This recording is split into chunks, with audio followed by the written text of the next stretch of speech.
Ano mo ng reaction? Round 5 na. Round 6, ay, syempre happy kami. Hindi, kumbaga, nung paulit-ulit naman namin sinasabi to, nung linano to, round 1 lang talaga. Kasi kinakabahan pa kami kung makakapuno kami o hindi. Basta ang sabi lang namin is, wag lang yung malugi, wag lang yung walang manood. Kahit 50% o 80% lang may manood, okay na kami. Pero hindi naman namin in-expect na mag-extend talaga siya ng gano'n na talaga ba ganun karami pa yung iba nga parang hindi naman namin talaga fans na curious na lang sa Mga show na bagong fans na oo, ngayon. na natuwa din na kaya niyo pa palang sumayaw sa ganyang edad. So, ayun, happy at saka overwhelmed at alam mo, hindi kami makapaniwala until now. Ano yung naging effect ng concert sa grupo? Yung totoo ha, yung budget. Charot! Diba? Ngayon Actually, una pa man eh, di ba? Diba? Nung budget kasi, nung una, wala talaga. Ngayon, sabi nga namin, Luwag-luwag. nakakaluwag, nakakabawi na kami sa kanila. At hindi lang yun, nagkaroon ng, yun yung pinakamalaking impact, nagkaroon ng maraming shows, yung mga girls na alam namin, makakaipon sila. Yes, Kung sakali mang matapos yung concert na to, yung shows na ginagawa namin, makakaipon sila ng malaking pera. Yung pagitan ng round 1 and 2 kasi medyo may ilang araw. Pero yung latest, round 3, Tatlong araw. Magkakasunod. Yung experience, no? Yun kasing round 1, kaya lang namin pinush yung round 2 dahil nga na sold out. And then, sabi ni Nancy, ni NY na isugal natin. Ako talaga personally, hindi ako pumayag kasi nga sabi ko na sold out na natin. Baka mamaya hindi natin ma-sold out. Ang pangit yung kalalabasan, di ba? Pero sabi niya hindi, sagot ko to. Nung na-sold out, okay. Sino ang may gustong gumawa ng round 3? Sige, push natin round 3. Parang yun yung finale. Talagang literal na finale naman. Yun nga lang, nung unang araw, nung nakita namin na parang 30 plus thousand yung pila, sabi namin, hindi makikater lahat. Gusto nyo bang gawin 4? Sige, last. Yun yung ano namin eh.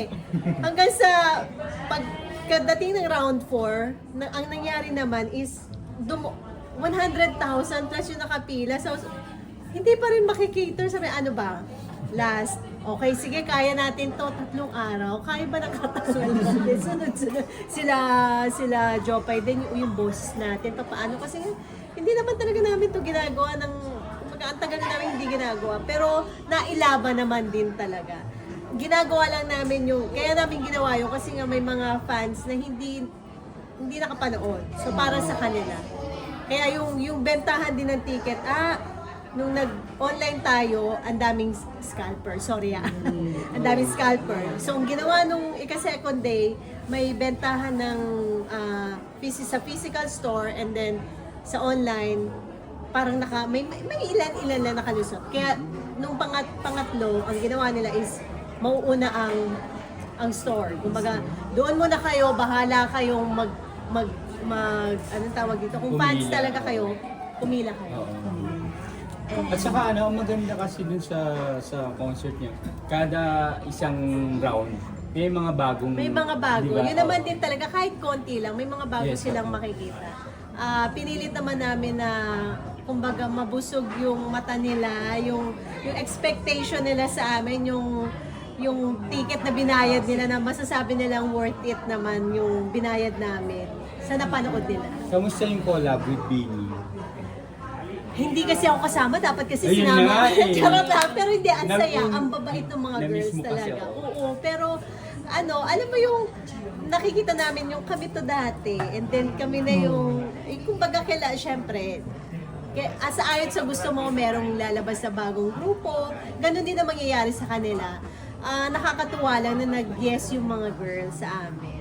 I'd like kung ano yung reaction mo. Pwede mong ibigay na reaction dun sa nilabas na pahayag ng asawa mo. Di ba nga?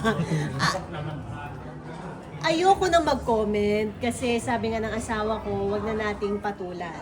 Maraming dapat asikasuhin, problemahin, solusyonan na hindi naman kailangan. Kumbaga, ibigay na natin sa kanila yon. Kung sinabi nila yon, kumbaga, personal na, ano nila, anong tawag dito? Opinion. So, wala tayong magagawa doon. Kumbaga, magrespetuhan na lang tayo. Ayoko din magsalita ng hindi maganda kasi ayoko makasakit ng ibang tao. So, syempre, iba yung opinion niya, iba yung opinion ko. Para mawala na lang yung issue kasi kawawa din yung pamilya nila. Actually, may bata, merong andyan si Icy. So, Pero comment siya, na anong kami. reaction mo na ang daming nagtatanggol sa Yes. inyo, sa inyong mag-asawa? People were rooting for you.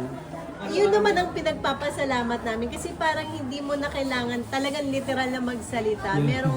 Merong naiintindihan yung side nila.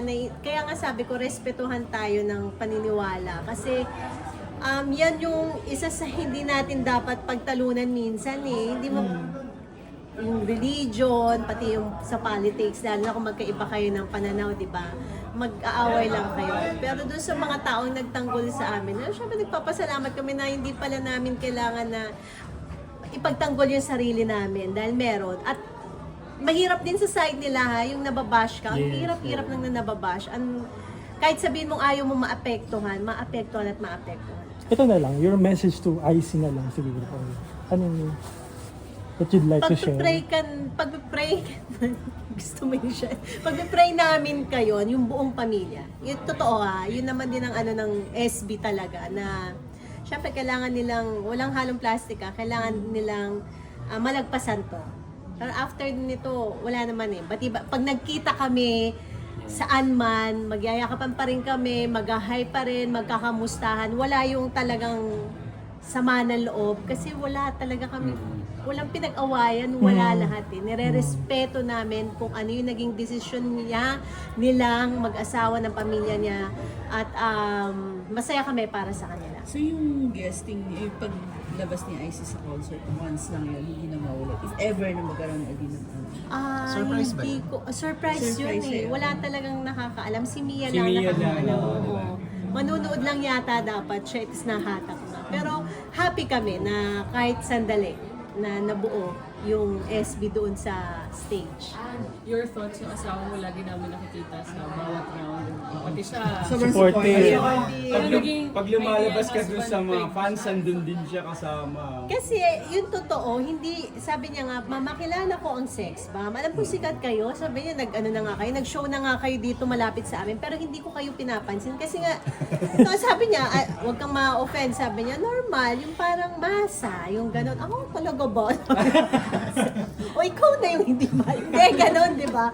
Pero nung napanood niya, yung buo, sabi niya, hindi ko alam na ganyan pala kayo mag-show, mag-concert, mag-perform. Tapos lagi na siyang nanonood ng mga performance namin. Sabi niya, nakakatuwa lang kasi parang yung support niya talaga, hindi lang sa akin, sa grupo na nandoon eh. Nakita niya kasi yung iba na parang okay naman ang buhay, yung iba medyo sakto lang, yung iba medyo, di ba? So ngayon nakikita niya na nag-level up na. So sabi niya nga, meron pa kayo ibang bansa, iba na mama, hindi kita hindi kita maabot mag-ipon ka. Oo nga, may ibang bansa pa kayo. Anong unang country na pupunta? Sa UAE, Bongo. Dubai and Abu Dhabi. Yun yung una. And then next namin, US. So makakasama kaya siya kasi, di ba? Ay, yun ang hindi ako sure. Pero sa napag-usapan namin, marami yung tour eh. Parang sabi niya, isang beses lang kita masasamahan. Kasi never pa yan simula nung natapos yung campaign. Hindi siya nagbakasyon talaga. Usually kasi nagbabakasyon kami para mag-reset siya. Ngayon hindi pa siya nagbabakasyon. So, inanuhan niya naman ako na hindi siya makakasama sa lahat. Dahil kailangan niya mag-work. At sinabi ko din naman, hindi ko, ano to? Hindi ka pwede ng pag-ganon-ganon kasi baka mamaya Ma-issue. At saka sunod-sunod na issue sa Bulacan kasi, di ba? Totoo naman din. At in fairness naman sa kanya, nagtatrabaho naman din Yes. ng yung trabaho niya. Pero nagpe-prepare na ba kayo para sa World Tour? Ngayon, pahinga yung ibang girls, pero yes, malapit kami mag-prepare para sa World Tour. Ano ba to? Parang magiging mas complete ba kayo? May dates na din. Meron na, 27 yung Dubai, 28 yung Abu Dhabi. 27. March. Magiging kompleto ba kayo? As complete as yung dito sa Halos lahat nandoon. Wow. Halos lahat nandoon. May surprise guest din. Ayun ang hindi namin sure. Sa US, makakasama na ba si Chen? Sa US, yes. Kasi nandoon naman nandun siya. siya, oo. Nandoon siya. Parang yung sa UAE, si Joanna kasi bumalik na. So pagpunta namin doon, makakasama siya. Yun yun. Thank you, Thank you. Shai. Picture lang ng Congrats. solo. Picture lang. Thank you.